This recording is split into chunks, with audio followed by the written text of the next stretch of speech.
recording here. Hey everybody, it's Jeffrey Phillips. I'm doing a continuing series of discussions with some people I think are great in the innovation space. And one area that I think is really valuable to talk about is the understanding the future, what's going to happen and how we can unpack that so we do a better job of innovating. With me is Jim Carroll, who is just an expert at this. I'll let Jim take a moment and introduce himself. Yeah, look, I've been out here, I think almost 30 years as a futurist. I mean, I've got clients like the PGA at NASA. They've had me in twice, for a room full of astronauts. Disney, Pfizer had me in 6 months for a global leadership meeting on future healthcare trends 6 months before COVID hit. I just virtually every industry, agriculture, healthcare, manufacturing, automotive, you name it. And I've been in there sort of a senior leadership perspective to outline, here's what's coming next in terms of disruptive trends, which are going to change your future. And you can't just sort of talk about innovation. You have to understand why you're doing it. So that's sort of been my unique role in this space for quite a long time. Yeah, I think it's really interesting because a lot of times we don't really, as corporations, don't take enough time to understand what's about to happen. And then using that information to decide what new markets or what new needs might unfold that we could then attack. So how do you think doing some of that is invaluable? Yeah, I mean, I say the word innovation, I think, sometimes carries a negative connotation because I've seen too many organizations sort of go down the path of we're going to pursue innovation without linking in the trends piece. And so what happens is we're going to be innovative, and they form an innovation team, or they form an innovation study group, or they take a group of people and put them off into a special room to study innovation. And they haven't really defined why they're doing it, and I think that is it's a mystery to me. Why can't we link the two? To me, it's all about, look, to understand what we need to do in terms of change and new thinking. We need to understand what comes next. We need to understand the disruptive trends which are going to change our world, whether that's faster product development or the emergence of new competitors, or the disappearance of our business model replaced by a different business model, or a fundamental change in the nature of what we sell through hyperconnectivity. I mean, all of those are very disruptive trends, which should drive the need for innovation. So without understanding that, you're really operating in a vacuum and you won't really get anywhere. I agree. We call it innovating without context, because you're trying to solve a problem in which you haven't really defined the frames of the parameters around, and you're not really understanding what the future looks like. And the other factor that you didn't address there, but I know you know, is that most companies have a product development cycle that could take anywhere from 2 or 3 years. So you're basically betting, if you don't look at the future, you're basically betting that the future is going to look exactly the way it does today, which I think is just a huge mistake. Yeah, COVID beside the point. Even the assumption that a product, it's a life cycle, a planning cycle of 2 to 3 years is adequate. I mean, that's out the window. That's gone. That's dead. That's history. Products are obsolete almost before they hit the market.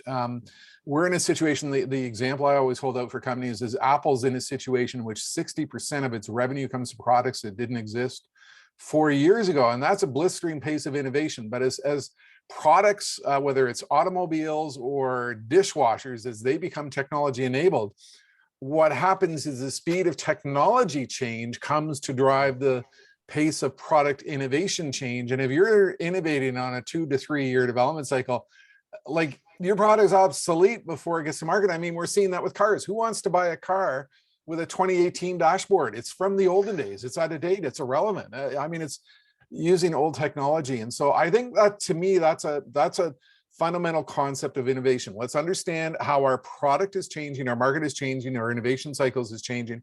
And from that, let's challenge ourselves as to what we need to do differently to align to that reality, which in essence is innovation. So that's where I start, is where are we seeing this fundamental change in what we do, what we sell, who we deal with, who we sell to, all of these things. And so I just see so many companies sort of miss the boat by not doing that.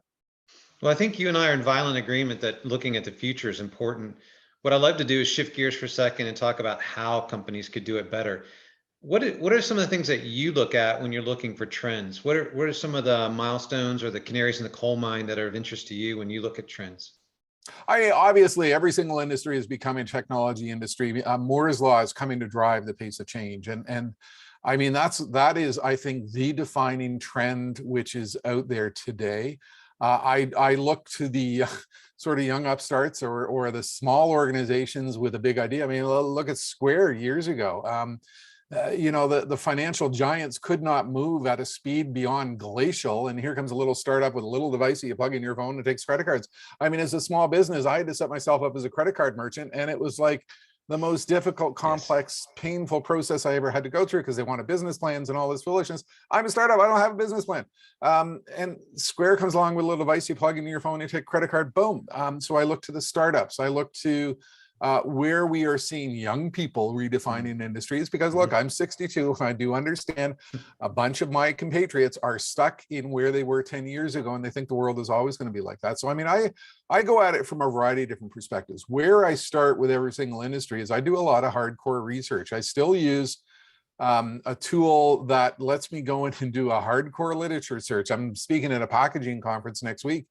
And I've gone in, I downloaded 1,000 articles from last year on packaging and COVID and innovation with COVID and packaging and, disruptive new packaging trends. I'm going through 1,000 articles, and, you'll see a lot of very innovative stuff there in terms of trends. One of them that jumped out at me was the issue of speed of innovation. Obviously, COVID changed our world, and over in Italy, a packaging company came up because so many people were buying wine for home delivery. They were getting bottles, they couldn't leave them on the stoops, people would steal them. They came up with a package for wine that could flip through the mail slot, flat wine. I mean, it's brilliant. I don't drink, but I look at that and I just, what a brilliant concept. And to me, that screams of fast product innovation to align to the reality of the speed of change. So, I mean, I can start at a zillion different ways. I love taking on an industry that I haven't dealt with for a few years, because you can discover a lot of really new disruptive trends. There's two things that you said I'd love to put in context from myself and maybe for people who watch this. One is the amount of research you're doing and how important it is to do that research in advance of doing an innovation activity in order to spot all the things that are happening. And then the other is, I like to put things, and I'm sure you've worked on this too, the PEST or the PESTLE framework. One of the things you talk about is P for political, E for economic, and so forth. You talked about societal. A lot of people talk about sort of demographic is demography is destiny.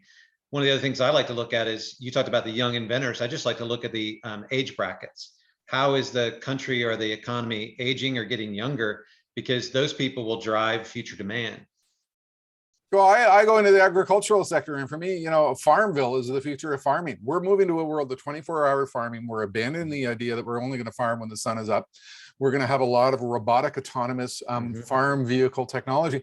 We got kids playing Farmville today. And if you think about what they're really doing, they're learning how to virtually operate a family farm. And when they get away from their Nintendo device or their Xbox and go to manage the 24-hour farm vehicle that's outside, through some type of controller, they've already been doing that in Farmville. So for me, that is a trend which defines our future. And the innovation perspective that screams at me from that a senior leadership should be thinking about is, how do we accelerate the capabilities of the younger generation and what they're doing to accelerate what we can do in terms of product development and value proposition and new services and new revenue opportunities, and what we might develop next. So we've talked a little bit about the need to do it. We've talked a little bit about gathering trends and maybe putting it in frameworks and analyzing it.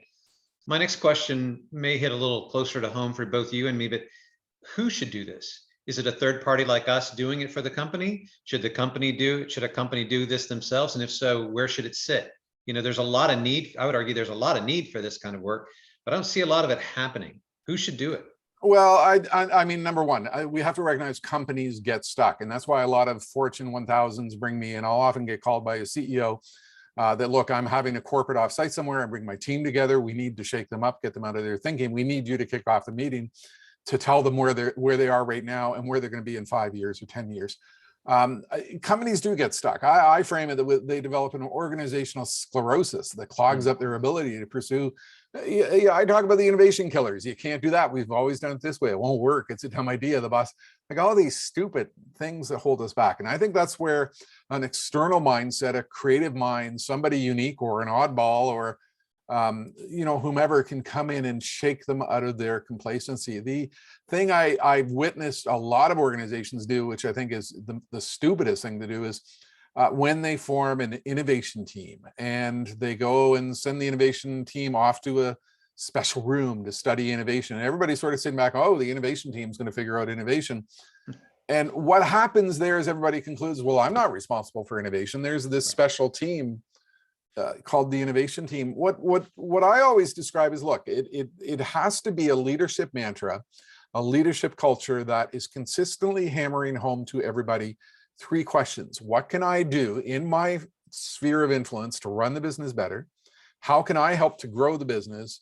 And what do I need to do to help to transform the business? We've got to keep those three questions in mind. And so I go into a lot of events where I'm talking to a broad range of 200 executives, from marketing, from purchasing, from product development, to accounting, to finance, to legal, to senior management, to cleaning staff. And I'm describing for them the context of innovation with those three thoughts in mind. So it's got to be both. I mean, obviously, when you look at my client list, Disney had me in for a talk on innovation creativity. I mean, this is the most innovative, creative company on the planet, and somehow they felt the need to invite in an outsider to spur on their creativity and innovation. And so I think a lot of leaders recognize the power of that external brain, because we become trapped in thinking too much, in the paradigm in which we live. Yeah, you called it corporate sclerosis. I call it inertia, but a lot of times we get locked into our own way of thinking, and some companies are afraid to go beyond that sort of bubble they've built for themselves. Yeah. I did some interesting happens all the time. I see it so many times, and I just kind of shake my head at what I witness. I did some interesting work for the US Navy where we were looking up to 30 years out, because that was the life cycle of a ship. And it was really interesting to think about all the different kinds of things that could happen over those 30 years and how that might impact the ships that they need to build. So it's an interesting question, and I still struggle a little bit with why it isn't getting done more frequently and more often. But there's always opportunities for innovation. My weirdest week was the week that one day I was in Dayton, Ohio, speaking to the US Air Force Research Laboratory. The next day I was with the Personal Care Products Council, and I wrote an article, From Bombs to Beauty. But here's the innovation context. The US Air Force Research Laboratory, my audience, half of them were in uniform, and half of them looked like Doc from the Michael J. Fox movie, with weird hair and, really freaky look. And, they're in the back room developing really nasty stuff. But the context of innovation for them was the acceleration of the global idea machine. What is happening in terms of open source innovation, open source product development? Where are we witnessing this massive swelling of ideas and new innovation ideas coming from the grassroots? That was an important context for them. And the context the next day for the beauty care products people, who could have sold a lot of products to the guys with the freaky hair, was, where are customers doing innovation? Where are they innovating with their products in ways that we hadn't thought about? Customer-oriented innovation. And those are two distinct innovation themes that, can provide a creative spark from so many different directions, from two fundamentally different types of organizations. I mean, that's where I get so excited about this, because there's just so much potential to turn on our imagination machines with this stuff. There's a lot of opportunity out there. I'm thinking we're going to run out of time here, so I wanted to toss it to Jim. Do you have any final words or anything you'd like to tell the audience? Yeah, I think, my tagline is the future belongs to those who are fast. And I mean, that's sort of what I've been preaching on stage for 10 or 15 years. And it was fast pre-COVID. The impact of COVID, whoa, like unbelievable. Because suddenly organizations had to squeeze, 10 years of trends into 6 months. Retail, we talked about e-commerce, we all of a sudden had to do it. Healthcare, we talked about telehealth, all of a sudden we had to do it. Religion, we talked about virtual services, all of a sudden we had to do it. If the future was faster before COVID, it's even faster now. And I'm framing all of this in a new concept. I call it the acceleration gap. That's the difference between the speed of change and your ability to deal with it. It used to be like that. It's now like that. It's just, it's exploding. And, I think that's the reality of what we need to deal with. And so, I mean, I'll give you this as the example, because, this is the acceleration gap. What I'm doing in my virtual broadcast studio here, I can do with, $5,000 worth of Macintosh computers, what would have cost, $1 million, just 5 years ago. Staggering rates of change, staggering opportunity. And, it's all wide open at this point. Well, we're going to cut out. I'm Jeffrey Phillips, Innovate on Purpose, innovateonpurpose@gmail.com. If you want to learn more about me and my work. He's Jim Carroll. Jim, you want to sign off?